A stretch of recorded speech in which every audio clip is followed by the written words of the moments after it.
Addition elimination reaction, অর্থাৎ এই ধরনের বিক্রিয়ার দুটো ধাপ থাকবে।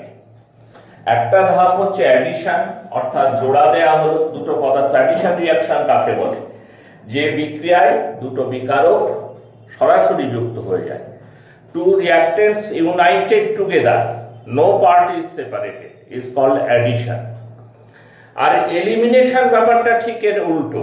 এলিমিনেশন মানে একাধিক গ্রুপ বা অ্যাটম বেরিয়ে চলে যাবে, নতুন গ্রুপ বা অ্যাটম কেউ যুক্ত হবে না, তাহলে সেটাকে আমরা বলবো এলিমিনেশন রিয়াকশন। এবং এলিমিনেশন রিয়াকশনে যেহেতু একাধিক গ্রুপ বা অ্যাটম বেরিয়ে যায়, নতুন কোনো গ্রুপ বা অ্যাটম যুক্ত হয় না, তাই এই বিক্রিয়ার শেষে সবসময়তেই আনস্যাচুরেটেড কম্পাউন্ড, অসম্পৃক্ত জৈব যৌগ থেকে যায়। তা আমরা আলোচনা করি। আলোচনার পূর্বে আমরা এই বিশেষ ধরনের বিক্রিয়ার ক্ষেত্রে যারা রিয়েজেন্ট তাদের সম্পর্কে একটু পরিচিত হই।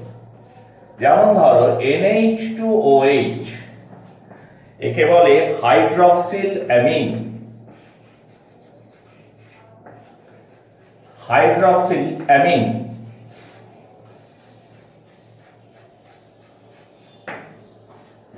বা ধরো NH2NH2,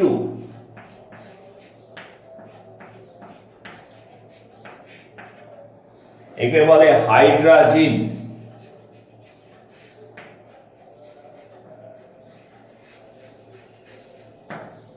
আবার ধরো C6H5NH2, এর নাম হচ্ছে ফিনাইল হাইড্রাজিন।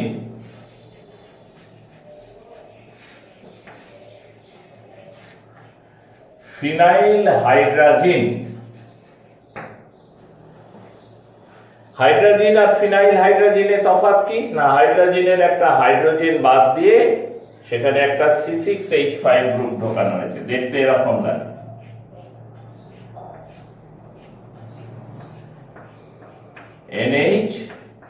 NH2 phenyl হাইড্রাজিন।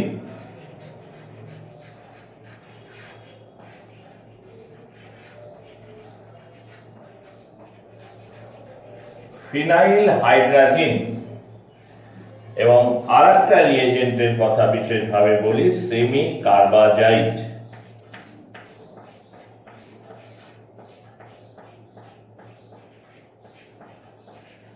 সেমি কার্বাজাইট। এরা প্রধানত অ্যাডিশন এলিমিনেশন রিয়াকশন ঘটিয়ে থাকে। প্রত্যেকটা কম্পাউন্ডের মধ্যে যে নাইট্রোজেন আছে, এক থাকুক বা একের বেশি, প্রত্যেকটা ক্ষেত্রে নাইট্রোজেন পরমাণুতে লোন পেয়ার আছে, নিঃসঙ্গ ইলেকট্রন জোড়। প্রতিটা নাইট্রোজেনের লোন পেয়ার আছে।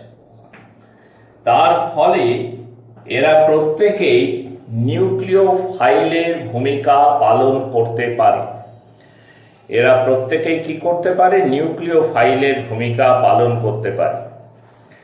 আসলে এরা প্রথমে অ্যাডিশন রিয়াকশন দেয়, বুঝতে পেরেছ? এরা প্রথমে অ্যাডিশন রিয়াকশন দেয়, এই নাইট্রোজেন নিউক্লিওফাইল হিসাবে অ্যালডিহাইড যৌগের কার্বনে যুক্ত হয়। তারপর জল বেরিয়ে গিয়ে আনস্যাচুরেটেড কম্পাউন্ড তৈরি করে। কিরকম একটা একটা করে তোমাদের আলোচনা করি, এখান থেকে অনেক রকমের প্রশ্নও আসতে পারে।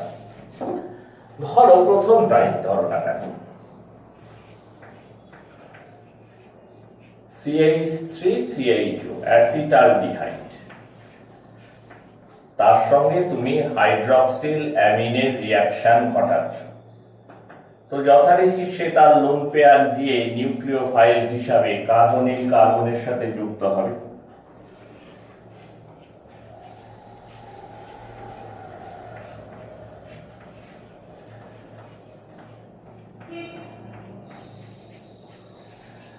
যে এই নাইট্রোজেনটা প্লাস হয়ে যাবে, অক্সিজেনটা মাইনাস।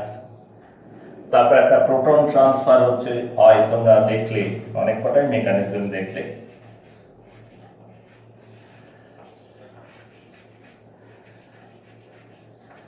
প্রোটন ট্রান্সফারের মাধ্যমে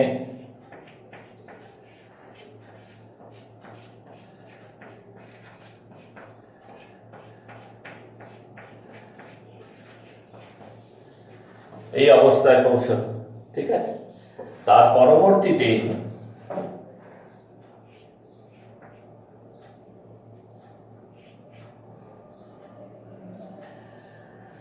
এই প্রোটন আবার একবার ছাড়বে, নেবে এবং জল হিসাবে বেরিয়ে যাবে, বেরিয়ে গিয়ে একটা ডাবল বন্ড তৈরি করবে।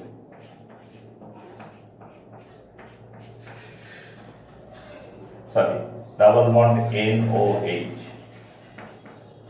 অক্সাইন কম্পাউন্ড বলি আমরা, OXIME, অক্সাইন। তো এত শত মেকানিজম আমরা অনুশীলন না করে কিভাবে জিনিসটা দেখাতে চাই দেখো, এটা দেখা হলো তো। এবার আমরা এটাকে একটু সিম্পলেস্ট ফর্মে সকলের পক্ষে যাতে একটু সুবিধা হয়, ধরো NH2OH টাকে আমরা এইভাবে লিখলাম, NH2OH, তাহলে এই জল বেরিয়ে গেল,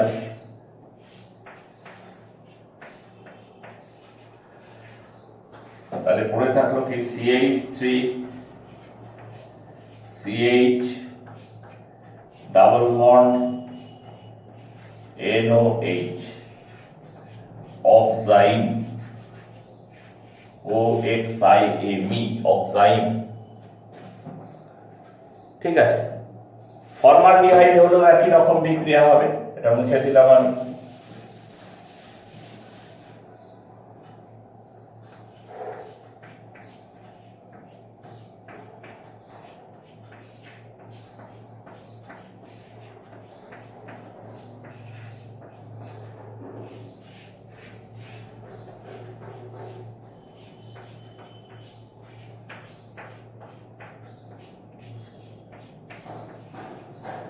এটার নাম অক্সাইন।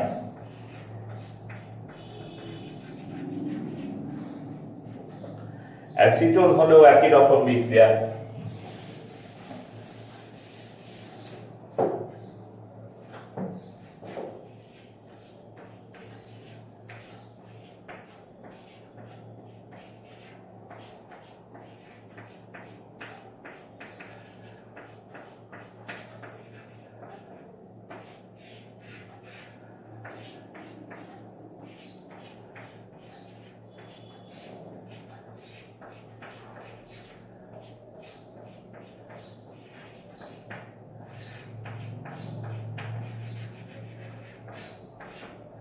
অক্সাইড। ঠিক আছে, হাইড্রোজেনের সাথে রিয়াকশন হলে কি হবে, আমি একই রকম বলে প্রত্যেকটা আলাদা আলাদা করে দেখাচ্ছি না, একটা অ্যাসিটালডিহাইড ধরেই দেখাই, প্রত্যেকে একই রকম বিক্রিয়া করে।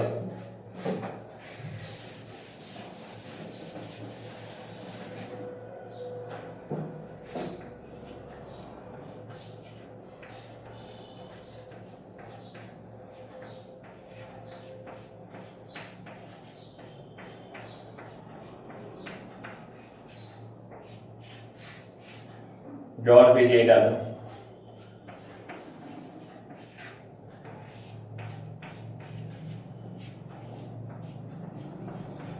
ডাবল বন্ড NH2, হাইড্রোজেন,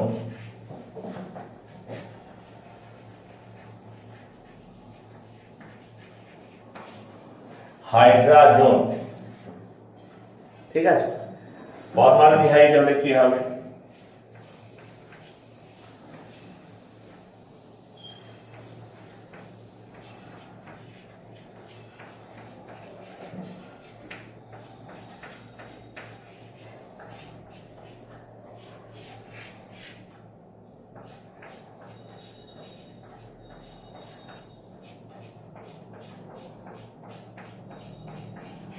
এটার নামও হবে কমন নাম একটা, হাইড্রোজেন।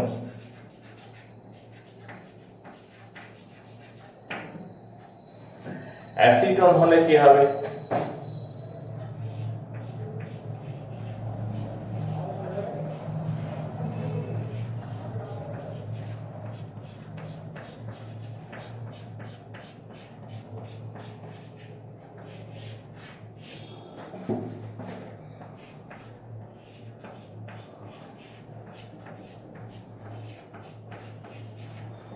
এটা হচ্ছে অ্যাসিটোনের হাইড্রাজোন।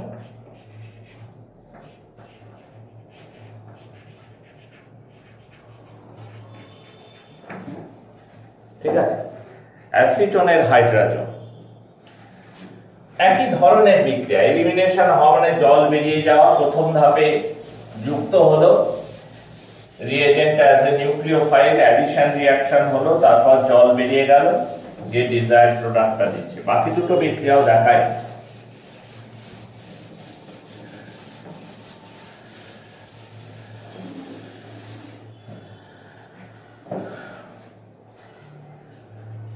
ফিনাইল হাইড্রোজেনের সাথে রিঅ্যাকশন,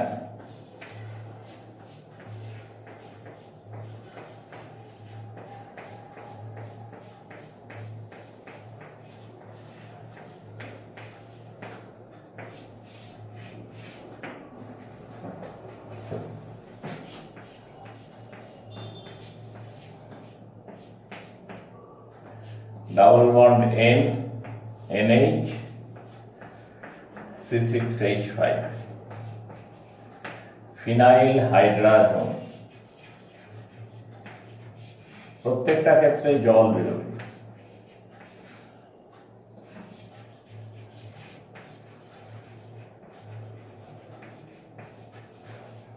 ফিনাইল হাইড্রাজোন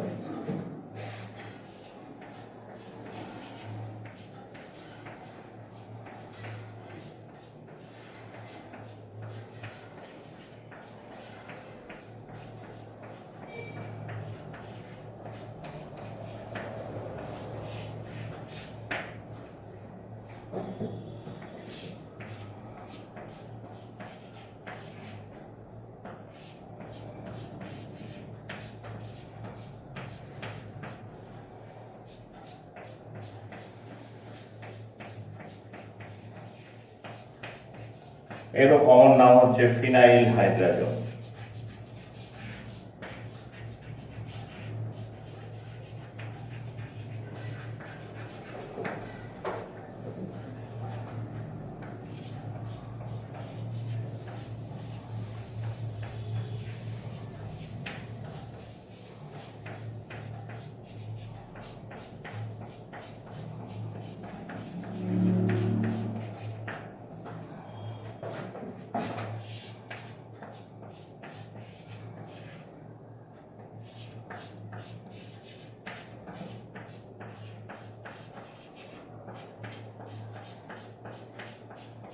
এটার নাম হচ্ছে সেমি, আচ্ছা আমি একটু সরি NH2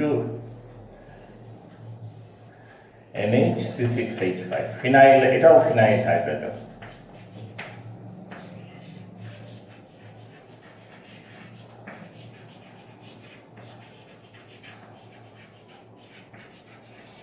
এটাও হচ্ছে ফিনাইল হাইড্রোজেন।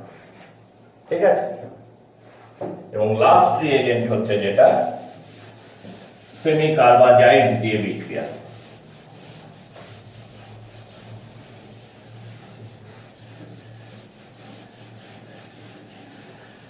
সেমি কার্বাজাইড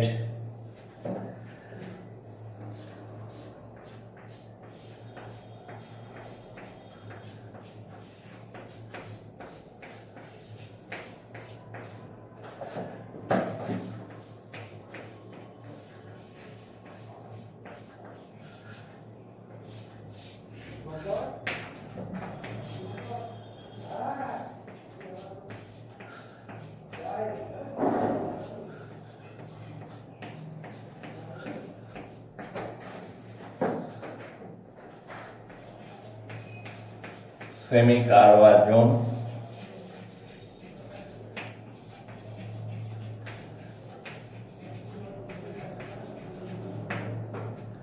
প্রোডাক্টের নাম।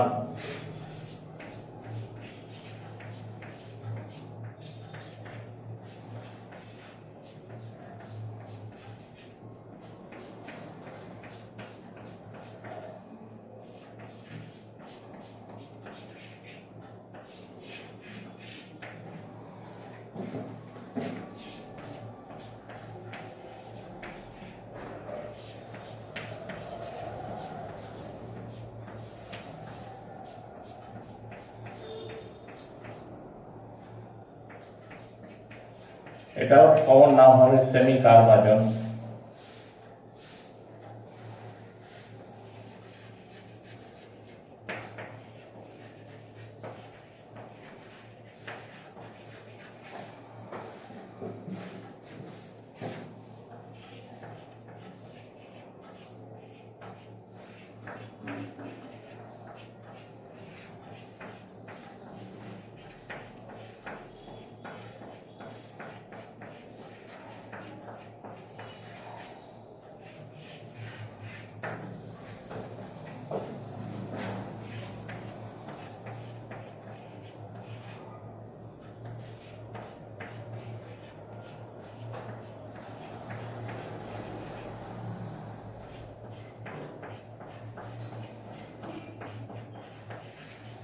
এটাও সেমি কার্বাজন। এই হলো তোমার রিয়াকশন গুলো, চারটে রিয়েজেন্ট, তিনটে করে মোট 12টা রিয়াকশনের পরিচয় তোমাদের সামনে রাখা হলো। ঠিক আছে কিনা? এইবার আমরা এখান থেকে কি ধরনের প্রশ্ন আসে সেই প্রশ্নগুলোর মধ্যে একটা একটা করে প্রবেশ করব।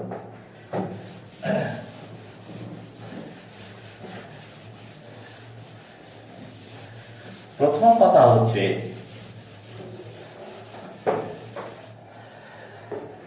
ধরো NH2OH এই রিয়েজেন্টটা, NH2OH একটাই নাইট্রোজেন আছে, তাতে লোন পেয়ার আছে, তাহলে এটাই হচ্ছে অ্যাটাকিং স্পিসিস। মানে এই নিউক্লিওফাইল হিসাবে কার্বনিল কার্বনের সাথে যুক্ত হবে, এই নাইট্রোজেনটাই নিউক্লিওফাইল হিসাবে কার্বনের সাথে যুক্ত হবে। হাইড্রাজিন, এখানে দুটো নাইট্রোজেন আছে, দুটোই অ্যাটাকিং স্পিসিস হতে পারে, এটাও অ্যাটাকিং স্পিসিস, এটাও অ্যাটাকিং স্পিসিস, যেটা দিয়ে খুশি অ্যাটাক করতে পারে, দুটোই নিউক্লিওফাইলের ভূমিকা পালন করতে পারে।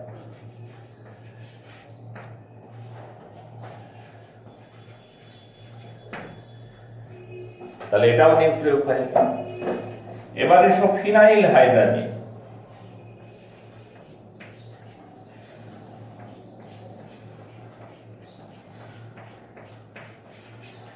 C6H5NH2,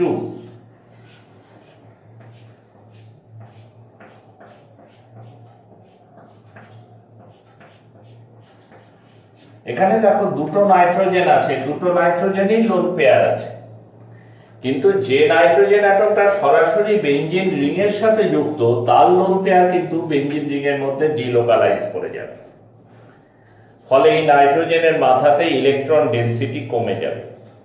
তাহলে এটা কিছুতেই অ্যাটাকিং স্পিসিস হতে পারে না। যে নাইট্রোজেনটা বেঞ্জিনের সাথে যুক্ত নয়, সেই হচ্ছে এখানকার অ্যাটাকিং স্পিসিস।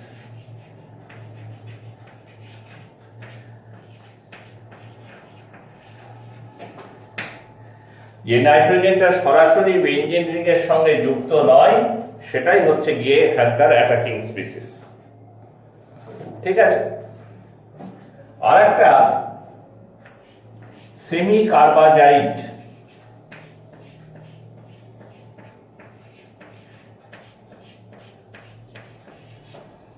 এখানে তিনটে নাইট্রোজেন আছে, প্রত্যেকটা নাইট্রোজেনেই লোন পেয়ার আছে, তাহলে অ্যাটাকিং স্পিসিস হওয়ার ক্ষমতা প্রত্যেকেরই রয়েছে। কিন্তু এই দুটো NH, এইদিকে NH2 এবং মাঝে NH এর মাঝে দেখো একটা CO গ্রুপ আছে। CO গ্রুপ হচ্ছে ইলেকট্রন উইথড্রয়িং গ্রুপ, মানে নিজের দিকে ইলেকট্রন টানে, CO গ্রুপ ইলেকট্রনকে নিজের দিকে আকর্ষণ করে।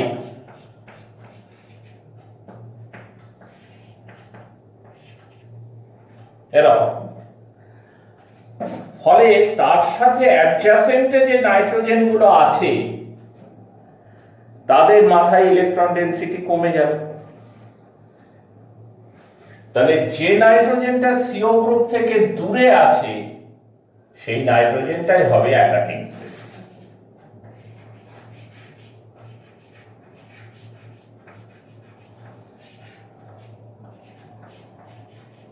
এইটাই নিউক্লিওফাইল হিসাবে অ্যাটাক করবে কার্বনিল কার্বন। ঠিক আছে, এই জিনিসটা মাথায় রাখবে ভালো করে। হাইড্রক্সিলামিন হাইড্রোজেনে কোনো সমস্যা নেই, কিন্তু ফিনাইল হাইড্রোজেন বা সেমি কার্বাজাইডের ক্ষেত্রে কি হচ্ছে যে একটা করে ইলেকট্রন উইথড্রয়িং গ্রুপ এসে যাওয়ার জন্য তাদের অ্যাডজাসেন্টে যে নাইট্রোজেন অ্যাটম আছে সেই নাইট্রোজেন অ্যাটমের মাথাতে ইলেকট্রন ডেনসিটি কমে যাচ্ছে। ইলেকট্রন ডেনসিটি কমে গেলে কি হবে? ইলেকট্রন ডেনসিটি কমে গেলে তাদের নিউক্লিওফাইল হিসাবে অ্যাটাক করার ক্ষমতাটা কমে যাবে।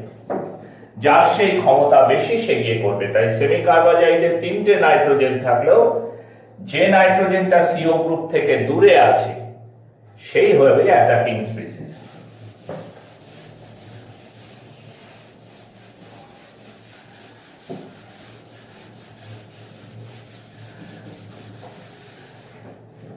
এই বিক্রিয়াগুলো মাইল্ড অ্যাসিড মিডিয়ামে খুব ভালোভাবে হয়। মাইল্ড অ্যাসিড মিডিয়াম, খুব মৃদু অম্ল মাধ্যমে বিক্রিয়াগুলো ভালো হয়। কেন ভালো হয় জানো? বিক্রিয়ার সূত্রপাতটা কোথা থেকে সেটা তোমাদের একবার স্মরণ করাই। বিক্রিয়াটা শুরু হচ্ছে একটা নিউক্লিওফিলিক অ্যাটাকের মধ্যে দিয়ে। এই যে হাইড্রক্সিল অ্যামিন সেই নিউক্লিওফাইল হিসাবে কার্বনিল কার্বনকে অ্যাটাক করছে, এইভাবে বিক্রিয়াটা শুরু হচ্ছে। তাহলে কার্বনিল কার্বন অ্যাটমের ইলেকট্রন ঘাটতি, ইলেকট্রন ডেফিসিয়েন্সি যত বেশি হবে তত সে নিউক্লিওফাইলকে অ্যাট্রাক্ট করতে পারবে বেশি তার দিকে। নিউক্লিওফাইল তত তার সাথে যুক্ত হওয়ার ইচ্ছা বা টেন্ডেন্সি তত বাড়বে। তাহলে higher the electropositivity of carbonyl carbon, higher will be the rate of the reaction. Mild acid মিডিয়ামে সেই ঘটনাটাই ঘটে, কার্বনিল কার্বনের ইলেকট্রন ডেফিসিয়েন্সিটা বেড়ে যায়। কি রকম করে বলি? মাইল্ড অ্যাসিড মিডিয়াম মানে H+ থাকবে, কম থাকবে কিন্তু থাকবে। এবার অক্সিজেন তার লোন পেয়ার দিয়ে সেই H+ কে অ্যাট্রাক্ট করবে। অ্যাট্রাক্ট করলে পরে অক্সিজেনটা প্লাস হয়ে যাবে। সে তখন তার পজিটিভিটি কমানোর জন্য, অক্সিজেন তো হাইলি ইলেকট্রোনেগেটিভ, ডাবল বন্ড থেকে ইলেকট্রন টানবে, টেনে কার্বনটাকে প্লাস করে রেখে দেবে। কার্বনের ইলেকট্রন ডেফিসিয়েন্সি বাড়িয়ে দেবে বলে এবার নিউক্লিওফাইল অনেক সহজে এর সাথে যুক্ত হতে পারে। তাহলে মাইল্ড অ্যাসিড মিডিয়ামে রিয়াকশন রেট বাড়ছে কেন? কারণ মাইল্ড অ্যাসিড মিডিয়ামে কার্বনিল কার্বনের ইলেকট্রন ডেফিসিয়েন্সিটা বাড়িয়ে যাচ্ছে। তোমরা বলতে পারো যে স্যার তাহলে যদি স্ট্রং অ্যাসিড মিডিয়াম হয় সে তো আরো ভালো কথা, আরো বেশি H+ থাকবে, ফলে কার্বনিল কার্বনের ইলেকট্রন ডেফিসিয়েন্সি বেশি হবে। তাহলে আপনি স্ট্রং এর কথাটা বলছেন না কেন? সাধারণভাবে অ্যাসিড মিডিয়াম বললেই তো হয়, হঠাৎ মাইল্ডের কথা আসছে কেন? এই কারণে আসছে জানো, যে স্ট্রং নিলে একটা অন্য অসুবিধা হয়েছে। স্ট্রং অ্যাসিড মানে কি? অ্যাসিডের পরিমাণটা বেশি। অ্যাসিডের পরিমাণ বেশি হলে H+ আয়নের কনসেন্ট্রেশন বেশি হবে। H+ আয়নের কনসেন্ট্রেশন বেশি হলে এই প্রক্রিয়াটা হবে, কার্বনিল কার্বনের ইলেকট্রন ডেফিসিয়েন্সি বাড়বে। কিন্তু at the same time hydroxyl amine, যেটা কিনা নিউক্লিওফাইল, সেও কিন্তু H+ আয়নের সাথে যুক্ত হবে, যুক্ত হয়ে NH3+, অর্থাৎ এই লোন পেয়ার দিয়ে H+ এর সাথে যুক্ত হবে। বেশি H+ পেলেই সে লোন পেয়ার দিয়ে H+ এর সাথে যুক্ত হয়ে যাবে। ফলে তার যে নিউক্লিওফিলিক প্রপার্টিটা, সেই নিউক্লিওফিলিক প্রপার্টিটা নষ্ট হয়ে যাবে। কার্বনিল কার্বন পজিটিভ হয়েও কোনো লাভ হবে না। তাহলে স্ট্রং অ্যাসিড মিডিয়ামে কার্বনিল কার্বন পজিটিভ হবে ঠিকই, কিন্তু সাথে সাথে যে রিয়েজেন্ট হাইড্রোজেন বা হাইড্রক্সিলামিন বা ফিনাইল হাইড্রোজেন, তাদের যে নাইট্রোজেন অ্যাটম আছে সেই নাইট্রোজেন অ্যাটমগুলোও কিন্তু H+ গ্রহণ করবে এবং তাদের নিউক্লিওফিলিসিটিটা নষ্ট হয়ে যাবে। এই কারণে আমরা স্ট্রং অ্যাসিড মিডিয়াম ইউজ করি না। আমরা ইউজ করি কি? উইক অ্যাসিড মিডিয়াম ইউজ করি, দুর্বল অম্ল মাধ্যম ব্যবহার করি। আর একটা কোশ্চেন তোমাদের এই সূত্রে দেখায়, অ্যাকচুয়ালি পিএইচ তো তোমরা শিখে এসছো, 3 পয়েন্ট, এই বিক্রিয়ার উপযুক্ত পিএইচ হচ্ছে 3.5 থেকে 4.5, এটা হচ্ছে এই বিক্রিয়ার উপযুক্ত পিএইচ এর মান। এবার যখন বইতে তোমরা বিক্রিয়াটা পড়বে তখন দেখবে ইকুয়েশন গুলো এভাবে দেওয়া আছে, এরকম অ্যারো মেরে দেওয়া আছে, NH2OH HCl CH3COONA দিয়ে কি হবে ABCD বের করতে দেয় না, সেরকম দেওয়া থাকবে। তখন তোমাদের মনে প্রশ্ন হতে পারে যে আমরা তো হাইড্রক্সিলামিনের সাথে বিক্রিয়াটাই করেছি, তাহলে তার মধ্যে আবার HCl সোডিয়াম অ্যাসিটেট এগুলো কি কাজ করছে? এগুলো থাকার জন্য কি প্রোডাক্টটা পাল্টে যাবে না? মোটেও পাল্টাবে না। তোমরা হাইড্রক্সিলামিনের সাথে ফর্মালডিহাইডের যে রিঅ্যাকশন শিখেছো অক্সাইন তৈরি, সেটাই থাকবে, সেটাই তোমরা লিখবে আনসারে, এরকম প্রোডাক্ট হবে, অক্সাইন এরকম প্রোডাক্ট হবে। ঠিক আছে, তাহলে ওইগুলো কি ভূমিকা পালন করছে সেইটা একটু বলে দেওয়া দরকার, কারণ সেটাও একটা প্রশ্নে থাকে। দেখো, হাইড্রক্সিলামিন বলি, হাইড্রাজিন বলি, সেমিকার্বাজাইড বলি, প্রত্যেকটা কম্পাউন্ডে নাইট্রোজেন অ্যাটমে লোন পেয়ার অফ ইলেকট্রন থাকে, নিঃসঙ্গ ইলেকট্রন জোড় অবস্থান করে। এই লোন পেয়ার অফ ইলেকট্রন থাকার জন্য কম্পাউন্ডগুলো অস্থায়ী হয়, আনস্টেবল। তারা খুব সহজে বিক্রিয়া করে, বাতাসের অক্সিজেন, এরিয়াল অক্সিজেন দ্বারা জারিত হয়, they are easily oxidised by aerial oxygen. সেই জন্য ল্যাবরেটরিতে যৌগগুলোকে, কম্পাউন্ডগুলোকে তাদের সল্ট হিসাবে প্রিজার্ভ করা হয়। NH2OH এটাতে কি, এটা বেসিক্যালি লুইস বেস, বা হাইড্রাজিন এটা বেসিক্যালি লুইস বেস, কারণ নাইট্রোজেনের লোন পেয়ার আছে, লোন পেয়ার দিতে পারে, যে লোন পেয়ার দিতে পারে সে লুইস বেস। HCl এর সাথে রিঅ্যাক্ট করে তাকে তার সল্ট বানিয়ে রেখে দেওয়া হলো। হাইড্রক্সিলামিন হাইড্রোক্লোরাইড, হাইড্রাজিন হাইড্রোক্লোরাইড, এইরকম সল্ট তৈরি করে তাদেরকে রেখে দেওয়া হয় ল্যাবরেটরিতে। সল্টগুলো নিষ্ক্রিয়, কারণ লোন পেয়ার ইউজ হয়ে যাচ্ছে, সল্ট তৈরি করতে গেলে নিঃসঙ্গ ইলেকট্রন জোড় ব্যবহার হয়ে যাচ্ছে। তাহলে সল্টগুলো ইনার্ট, কিন্তু মুশকিল হচ্ছে সল্টগুলোর কোন রকম নিউক্লিওফিলিক ক্যারেক্টার নেই, তাই সল্ট দিয়ে বিক্রিয়া চলে না। তাহলে যখন আমি অ্যালডিহাইড কিটোনের সাথে রিঅ্যাক্ট করাবো তখন এই সল্ট থেকে এই হাইড্রক্সিলামিন বা হাইড্রাজিনকে ফ্রি করতে হবে। সল্টের থেকে হাইড্রক্সিলামিন বা হাইড্রাজিনকে ফ্রি করতে হবে। সেই ফ্রি করার কাজটা করে সোডিয়াম অ্যাসিটেট।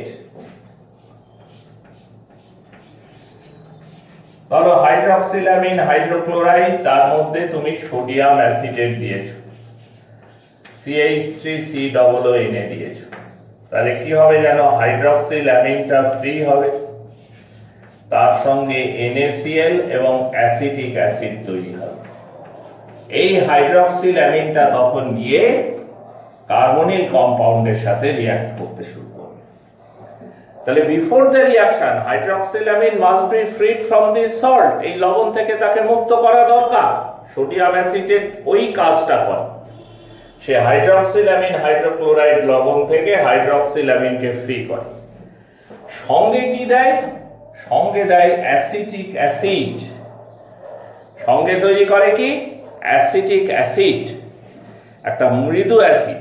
আমরা যে গোড়াতে বলেছি যে এই পিএইচে বিক্রিয়াটা ভালো হবে, অ্যাসিটিক অ্যাসিড সেই পিএইচটা বজায় রাখতে সাহায্য করে, তার ফলে বিক্রিয়াটা সহজভাবে এগোয়। বুঝতে পেরেছো? তাহলে যদি সোডিয়াম অ্যাসিটেটের রোল কি, এরকম কোশ্চেন করতে পারে, what is the role of sodium acetate in this reaction, তখন তোমাকে সব কথাগুলো বলতে হবে যে হাইড্রোজেন হাইড্রক্সিলামিড অ্যাকচুয়ালি ল্যাবরেটরিতে পিওর স্টেটে রাখা যায় না, তাদেরকে তাদের সল্ট লবণ বানিয়ে রাখতে হয়। এই সল্টগুলোর কোনো নিউক্লিওফিলিক ক্যারেক্টার নেই, তারা বিক্রিয়া করতে পারে না কার্বনিল কম্পাউন্ডের সাথে। তাই কার্বনিল কম্পাউন্ডের সাথে বিক্রিয়া করাতে গেলে এই সল্ট থেকে কম্পাউন্ডগুলোকে ফ্রি করা প্রয়োজন। সোডিয়াম অ্যাসিটেট সেই ফ্রি করার কাজটাই করে থাকে। এটাই হচ্ছে সোডিয়াম অ্যাসিটেটের রোল এই বিক্রিয়াতে। ঠিক আছে, আজকে ক্লাস এই পর্যন্তই থাকলো।